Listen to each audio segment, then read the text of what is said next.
कहते हैं अतिशय लोभ न करिए, लोभ पाप की धार। एक नारियल की चक्कर में कुएं में पड़े हैं चार। अचानक से क्यूबा जहाज क्यों भेजने लगा रूस? क्या अमेरिका के लिए खतरे की घंटी बज रही है? जहां रूस ने ये सब कुछ किया है तो वहीं दूसरी तरफ चाइना ने पाकिस्तान का साथ छोड़ा, पीओके से भागा।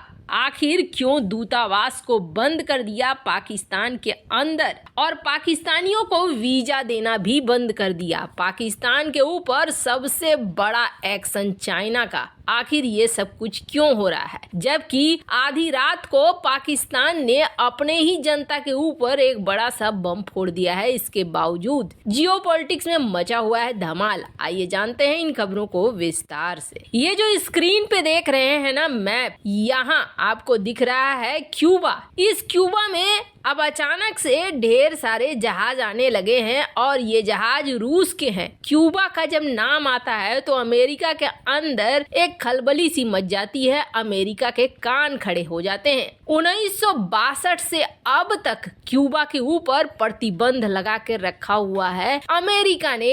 इससे आप समझ सकते हैं कि अमेरिका क्यूबा से कितना खफा है। कितनी बार तो यूएन में क्यूबा को लेकर बैठकें हुई और क्यूबा को लेकर जो बैठकें हुई उसमें भारत सहित कई देशों ने कहा कि अब तो प्रतिबंध हटा लो, अब बहुत साल हो गए हैं, तुम जो कर रहे हो वो सही नहीं है। फिर भी अमेरिका ने प्रतिबंधों को नहीं हटाया है। मतलब साफ है, क्यूबा से उसे समस्या आज भी है। जो लोग नहीं जानते हैं क्यूबा संकट के बारे में तो वो थोड़ा जान ले। क्यूबा एक समय अमेरिका के लिए इतना बड़ा संकट बन गया था कि अमेरिका ही नहीं बचता, और ये सब कुछ हुआ था तब जब रूस का साथ दे दिया था क्यूबा ने। हालांकि शुरुआत अमेरिका ने की थी। अमेरिका ने तुर्की में मिसाइलों की तैनाती कर दी थी रूस को डराने के लिए कि हम तुम्हारे ऊपर परमाणु मिसाइलें छोड़ देंगे, और तब चुपके से क्यूबा में मिसाइलों की तैनाती कर दी थी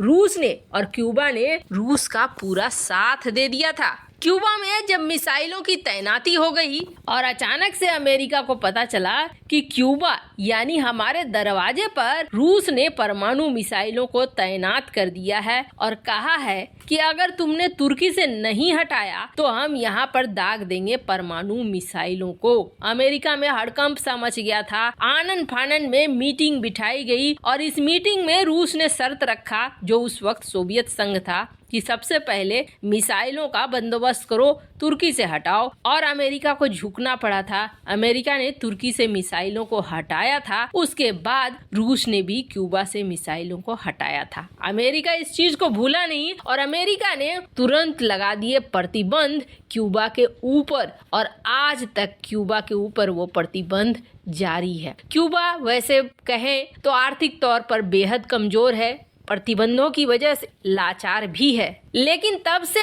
अब तक रूस क्यूबा की मदद लगातार करता आया है। और ये देखने को मिला बुधवार को भी, जब इमरजेंसी तौर पर जहाजों को भेजना शुरू किया क्यूबा में रूस ने। हालांकि एक बार को अमेरिका के कान खड़े हुए, लेकिन ये इस बार कोई मिसाइल नहीं थी, बल्कि 25,000 टन गेहूं भेजा गया है इस द्वीप को रूस के द्वारा। दोनों काफी लंबे समय से एक दूसरे के दोस्त हैं और क्यूबा को आज भी मशीनरी, ट्रांसपोर्ट, एनर्जी, बहुत सारी चीजें रूस देता है, और वो भी सब्सिडी बेस पर। वैसे आपको बता दें, इस आइलैंड में भी कम्युनिस्ट शासन है।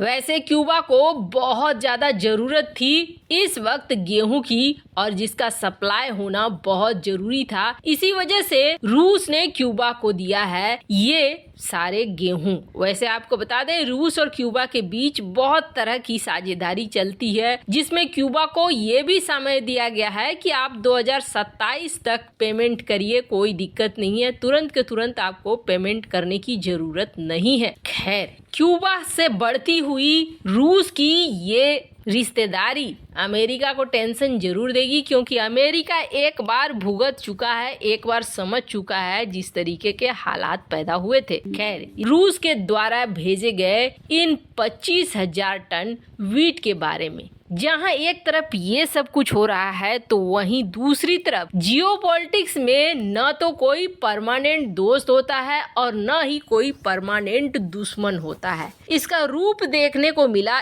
इस वक्त पाकिस्तान चाइना के अंदर। एक वक्त था जब ये दोनों एक दूसरे को कहते थे कि हम तो आयरन बिरादर हैं, एक दूसरे के बगैर जी ही नहीं सकते हैं। लेकिन स्थिति कैसी हुई आपको बता दें, पाकिस्तान अपने आप को बचाने के लिए सबसे पहले तो आधी रात को पाकिस्तानी सरकार ने पेट्रोल बम फोड़ दिया है जनता का कचूमर निकालने के लिए। शहबाज सरकार एक मिनी बजट लेकर आई है और इस मिनी बजट से पाकिस्तानी जनता डर गई है। IMF की शर्तों को पूरा करने के लिए पाकिस्तान सरकार ने अपने ही देश की जनता का दम निकालना शुरू कर दिया है। पेट्रोल की कीमत में 22 रुपए से ज्यादा की बढ़ोतरी कर दी गई है और स्थिति ऐसी हुई है कि पेट्रोल पंपों पर लंबी लंबी कतारें लगनी शुरू हो गई है। इतना ही नहीं, शहबाज शरीफ सरकार ने एक मिनी बजट भी पेश किया है और इस मिनी बजट में सारी चीजों का दाम बढ़ा दिया गया है। पाकिस्तान में पेट्रोल के दाम 272 रुपए प्रति लीटर हो गए हैं, वहीं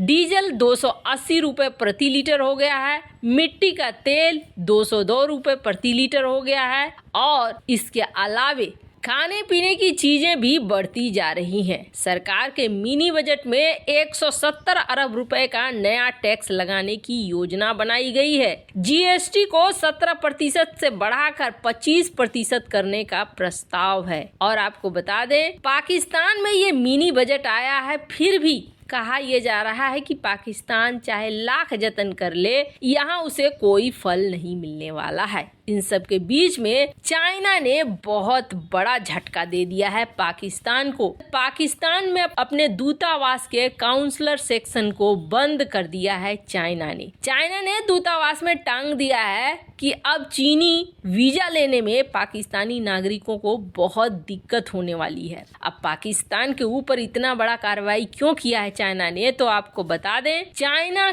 को लगातार TTP बलूच आतंकियों द्वारा धमकियां मिल रही हैं और पाकिस्तान इस वक्त समर्थ नहीं है कि चीनियों को सुरक्षा दे सके।